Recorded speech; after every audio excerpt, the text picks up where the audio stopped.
Avenida Bancay han hecho un desfile incluso hoy. Y para hablar de este tema, estamos con Hernando de Soto, ya hay invitado siempre el señor Hernando de Soto, líder de Progresemos. ¿Cómo estás, señor de Soto? Bienvenido. Muchas gracias, don Marco. Encantado de estar acá y gracias por la invitación. No, a usted por venir. Óscar Quispe de Perú 21. Óscar, ¿cómo estás? Marco, ¿cómo estás? Buenas noches. Y Sebastián Ortiz de El Comercio. Sebastián, Marco? ¿cómo estás? ¿Qué tal? Felicitaciones, Bien. estuve en el lanzamiento de nuevamente los programas que van a ver en El Comercio. Felicitaciones por eso. Gracias. Bueno, minería, hoy estamos en una crisis, está entrampado, ¿verdad? Hay una exigencia de que se prorrogue justamente este tema de la legalidad por la que de alguna manera están pidiendo los informales. ¿Hay alguna solución certera para acabar con este tema? Sí, por supuesto que hay solución y la hay desde hace mucho tiempo. En primer lugar, comenzó a establecerse en Ginebra, en una conferencia internacional, y hay ahora más o menos 12 tratados internacionales, y por otro lado hay 1.496 normas para legalizar a los mineros en forma rápida, con una sola medida política, un proceso diseñado inclusive con criptomoneda, si fuera necesario, para que sus propiedades actúen como tokens en las bolsas de afuera. Se ha detectado también dónde están todos los entrampamientos y por qué el reinfo toma 4.000 días para cumplir y solamente 2% se ha inscrito. Esto lo tenemos desde hace años, hay que, claro, ponerlo al día, pero sabemos dónde están las trabas y al mismo tiempo sabemos dónde están las normas, incluyendo los TLCs de Estados Unidos y Europa, todos los cuales han ya visto este problema venir. Y la parte importante, don Marco, es la cosa siguiente, que nosotros, mi organización, Instituto de Libertad y Democracia, hace tiempo que vio que si uno no termina por formalizar a la minería, que hemos tratado de hacerlo, entonces lo que ocurre es que entra el sector ilegal y el sector criminal, y termino con esto. Y nosotros hemos enviado equipos de peruanos, y nuestros trabajos han sido publicados afuera, no en el Perú por si acaso, como Afganistán comienza por mineros y agricultores no formalizados, entonces ellos se formalizan, es Al-Qaeda que formaliza. En el caso de Colombia es el FARC.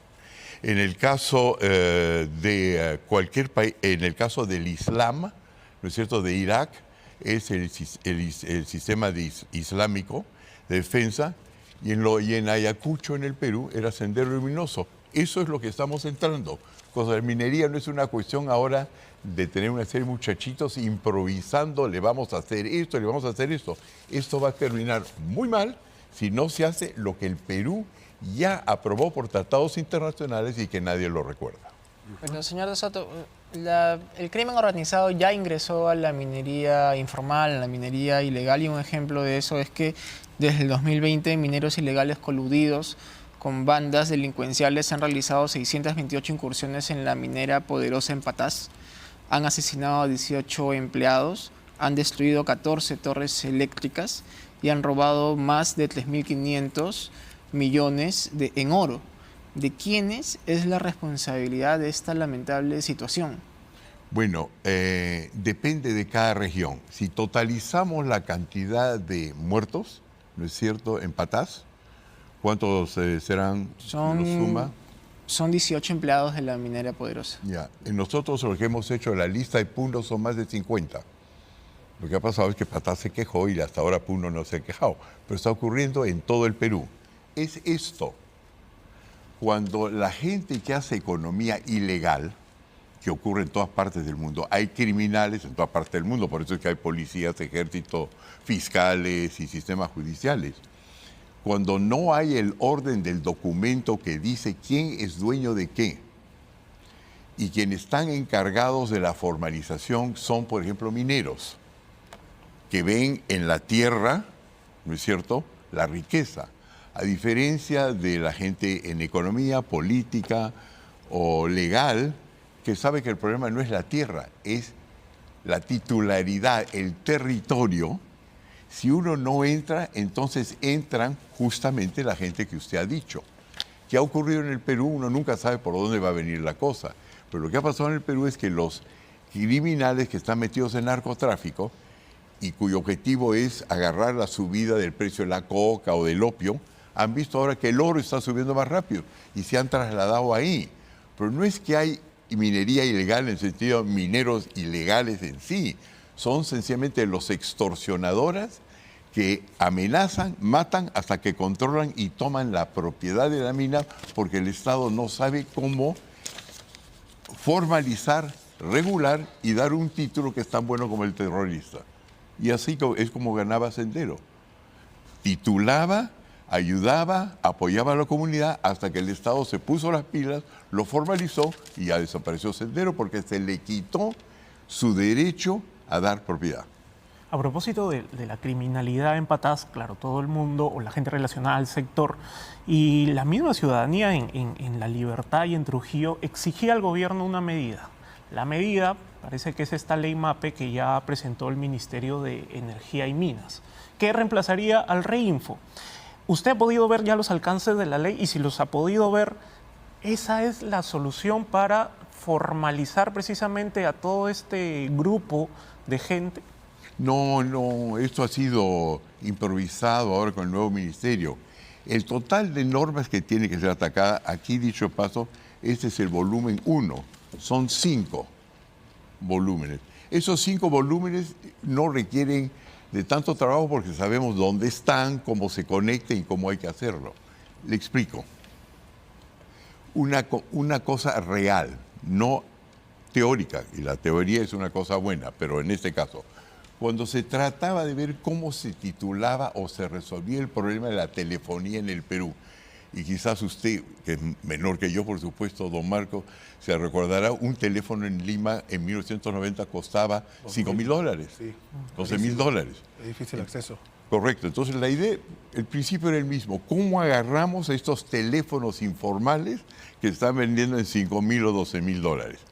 Entonces se puso un equipo de abogados a trabajar, dentro del cual habían 2 personas de mi organización, recuerdo, que conocían de telefonía y sencillamente no lograban la solución.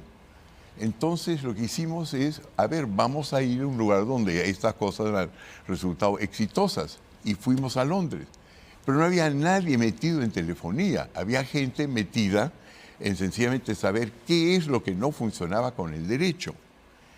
Y lo que hicimos, y tomó un año más, y costó cerca de $20 millones, es darnos cuenta que lo que no funcionaba era la ley peruana. No era cuestión de hacer un producto MAPE, no era cuestión de hacer una ley detrás de un sobre. El problema era el derecho peruano. Entonces, con una sola norma, agarramos el título de la compañía peruana de teléfonos, que valía en total $57 millones en la Bolsa de Lima, lo transformamos todo el derecho, nada de una modificación por acá, un detalle por allá, una coma por acá, nada de eso, sino esta ley no funciona. ¿Qué es lo que funciona? Funciona esto. Y al año se vendió la compañía peruana de teléfonos a la Telefónica en un precio 37 veces más grande que el precio que estaba un año anterior. El problema en la minería no es un problema minero, es un problema económico y social. Y nosotros lo que hacemos es meter mineros que por supuesto no ven el problema legal. En verdad, lo que ven son sus activos por un lado, los que no quieren perderlos, que son los formales, y tienen razón, por supuesto, y los otros que quieren que ser reconocidos, y tienen razón, y nadie se da cuenta que el problema es un enjambre de normas de los cuales no se sale metiendo 10 personas a sacar decretos. Lo que hay que hacer es comprender dónde está el problema, y el problema es la norma peruana, que hace que tenemos el país más rico en minerales del mundo, probablemente, quizás el segundo, pero nuestros títulos no entran a un mercado internacional y no se pueden poner de acuerdo. ¿Por qué razón? Porque de un lado hay mineros pobres, del otro mineros ricos, y por supuesto nunca se van a entender. Una vez que hemos comprendido eso, todo es posible y solucionable. Pero también Perdóneme, Marco, también hay gente que ha abusado todo este tiempo del reinfo, porque vamos, tener solo 16.000 aprox vigentes de 85.000 reinfos, estamos hablando de más de 60.000 reinfos que no están buscando terminar con el proceso de formalización. Es decir, no todo es culpa del Estado, de los gobiernos regionales, de las direcciones regionales de energía y minas. Hay gente que aprovecha el reinfo para comprar explosivos, hay gente que aprovecha el reinfo para alquilar el reinfo sin control. Entonces, vamos, o sea, sí reconocemos que se reconoce que hay un sector que sí quiere formalizarse, pero el otro sector que se va a aprovechar precisamente de estos vacíos que usted hablaba, de estas normas que usted hablaba, de la incapacidad del Estado de la que usted habla, ¿cómo hacemos o finalmente cómo tratamos a esa gente que, por más buena norma que le pongas, va a terminar aprovechándose de la norma para hacer actos criminales? Muy buena pregunta. Pero lo que hay que saber es qué viene primero y qué viene segundo. La cosa que viene primero es, uno, yo no estoy defendiendo el reinfo. Lo que estoy diciendo es que desde el momento que usted le corta el reinfo a los mineros, ya los deja en la calle si es que no tiene una solución, y les he explicado por qué lo del MAPE no da. Entonces el reinfo no está ahí porque es la solución, sino que por lo menos les mantiene a los otros vigentes su trabajo. O si no tiene usted 700.000 personas en la calle, calcule usted que tienen parejas, van 1.400.000, 2 hijos, tiene usted entonces probablemente cerca de 3 millones de personas que marchan sobre Lima, y eso es un desastre. ¿Qué es lo que ocurre aquí entonces? Es que cuando usted tiene una mala norma, y eso es el Estado, que no sabe hacerlo, y eso es un Congreso inepto. No digo que hay congresistas que no saben lo que están haciendo, digo como grupo orgánico no sabe dónde está parado. Pero permítame un segundito. Entonces, cuando eso ocurre, entran los tramitadores, que es a las personas que usted está viendo, uno que tramita para explosivos, otro que tramita para esto. Donde las leyes son malas, comienzan a entrar por todos lados tramitadores. Y eso, por eso es que uno siempre que llega, yo lo sé bueno, yo era un empresario afuera, con esto termino, uno decía, oye, yo entro al Perú, ¿a quién veo para construcción? Y de repente, en lugar de tener un constructor, venía alguien que dice, yo no soy constructor, pero sé dónde hay que ir. Soy del estudio de abogados tal y tal, soy del estudio lobby, yo se lo empaqueto, yo tengo know-who, no tengo know-how. Entonces, los criminales son el resultado de los resquicios que deja un Estado que no sabe reglamentar. Señor de Soto, disculpe, usted ha dicho que es producto también de un Congreso inepto, pero no va más allá del tema, porque en este Parlamento hay varios congresistas que han, digamos, legislado a favor de la minería ilegal con medidas como la ampliación del reinfo. Incluso el mismo presidente del Congreso no está jugando un sector de este Congreso a favor de los intereses de la minería ilegal y lo hace, digamos, para pagar, digamos, tal vez favores. Es posible. Yo he utilizado una palabra más gentil que la suya, o quizás menos veraz que la suya, y he dicho que son ineptos, pero también debe haber algunas coimas por ahí, como no, claro. Del momento que se crean intereses, mira, basta ver la película, sí pues, ustedes tampoco son tan jóvenes, habrán visto ¿cómo se llama? El Padrino con Marlon Brando, Corleone. La extorsión es una empresa que surge en cualquier país donde la ley da el resquicio. Siempre ha existido. Y eso, lo que usted dice es correcto. Pero esto no se va a resolver con eso, sino se va a resolver con tomar las medidas necesarias para, por ejemplo, preguntarle a los candidatos que vienen a las elecciones futuras, que espero yo haber hecho ahora, es que sí sabemos de qué se trata, y hay otros que no saben de qué se trata. Lo que saben es cómo culpar a fulano, a mengano y a sutano. Y que el problema esencialmente también es el siguiente. De todas las normas que salen en el Perú, estamos dando gran parte de la culpa al Congreso, ¿no es cierto? Pero el Congreso produce menos del 2% de las normas del Perú. El 98% lo hace el Poder Ejecutivo. Entonces, ¿qué hemos ganado ahora pidiendo que pasemos de 120 o 130 congresistas a 300? No hemos ganado nada, va a ser todavía peor. Y por eso es que a mí me interesaba cuando me invitó a su programa, porque el problema está que esos mismos son los que están dictando las normas según la cual nosotros, los nuevos políticos, digamos, estamos entrando a batalla con un sistema de referís donde cada día nos van cambiando las normas para aumentar su número. Cosa que eso también está muy vinculado a las reglas del juego para las elecciones que se vienen. Claro, y es una cuestión de tiempo además porque a partir del próximo año empieza la campaña en sí, ¿verdad? La campaña electoral. Entonces, la ley o lo que se trata de hacer en el Congreso y a través del Ejecutivo es hacerlo antes de fin de año, ¿cree usted? ¿Hay un tiempo para poder solucionar el tema antes de que se encienda un poco más la campaña electoral? Desgraciadamente, don Marco, yo creo que esto ya llegó a la calle. La cosa está en la calle, han surgido líderes, ¿no es cierto?, de la calle, entre los informales, ya están metiendo 30.000 personas y dicen que van a meter 100.000. Si usted piensa en la historia, ¿no es cierto?, cuando Napoleón entra para tomar Moscú, más o menos la distancia entre Puno y Lima, y estos están yendo entre Puno y Lima y son 30.000. Sí, verdaderamente la cosa es mucho más grave de lo que parece. Y yo creo que desgraciadamente va a ser en la calle que lo va a dictar. Cuando la cosa explote, la gente se dé cuenta que no tiene sentido decir, es bien sencillo, quitemos el reinfo. Todo el mundo está de acuerdo que no funciona el reinfo. El problema es que es el único hilo delgado de lo cual se tiene por lo menos una serie de mineros que están dispuestos a dialogar. Lo corta usted y entonces ya entran pues los criminales. Señor de Soto, disculpe, pero si el reinfo no es la solución y tampoco lo es la nueva ley MAPE, el proyecto de ley MAPE que ha presentado el Ejecutivo, ¿cuál es la ruta de salida? Hay que tener en cuenta también de que el reinfo vence el 31 de diciembre de este año. Sí. Entonces, el Congreso ya está en contra del tiempo. El 15 me parece que vence la legislatura actual. Entonces, Bueno, ¿cuál es la solución? Voy a comenzar con una cosa que le va a sonar a usted de izquierda, porque viene de Polanyi, Karl Polanyi, que decía, el problema con la gente que cree en el capitalismo como yo, es de que cree que hay que hacer algo nuevo, y hay que hacer algo nuevo, y se olvida de que antes de hacer algo nuevo hay que destrozar lo antiguo, ¿no? Si usted va a poner un nuevo edificio donde había un antiguo edificio, tiene que volarse lo que hay ahí arriba. Entonces el problema es el siguiente, todas estas normas de las cuales yo hablo, ¿por qué los congresistas ineptos encargados de esto no las recogen?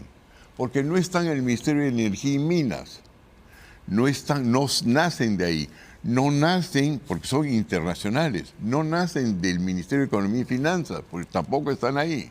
¿Sabe usted dónde están? El Ministerio de Trabajo. Porque estas normas que permiten la formalización y que nutren los TLCs que permiten actuar muy rápidamente para hacer las cosas bien, el que nos representa es el Ministerio de Trabajo. ¿Por qué? Porque se le ocurrió a alguien hace muchas décadas decir Ministerio de Trabajo y Asuntos Indígenas. Entró ahí, pero lo que había eran laboralistas, no había antropólogos de personas o políticos que querían unir al país. Entonces la respuesta es la siguiente. El día que se les ocurra enterarse, hacer un poco de historia, se van a dar cuenta que todo lo que es necesario ya está hecho.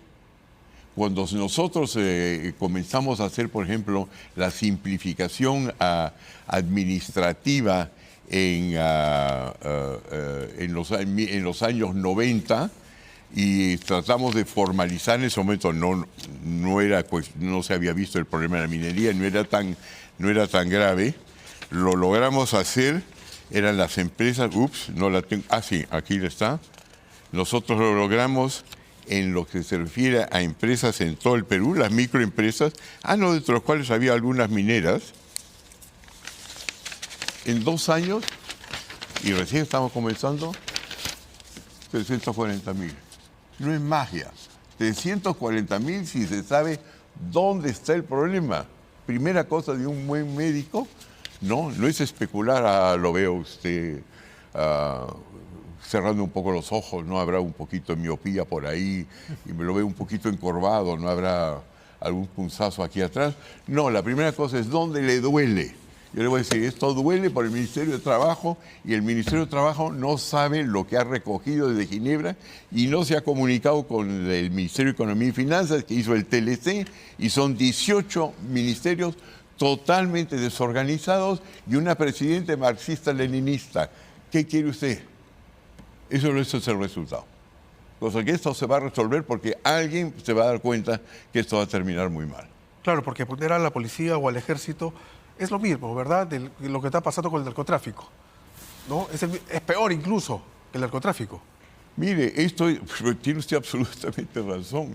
Por ejemplo, cuando en los Estados Unidos había el debate después del desastre que fue la guerra de Vietnam, que los Estados Unidos la pierde, entra entonces un economista liberal, que se llama Milton Friedman, y dice, hay que acabar con reclutar sencillamente a jóvenes puertorriqueños, peruanos que no tienen dónde ir, ponerles cascos encima y entrar ahí adentro. Hay que tener ejército profesional y estar bien pagado.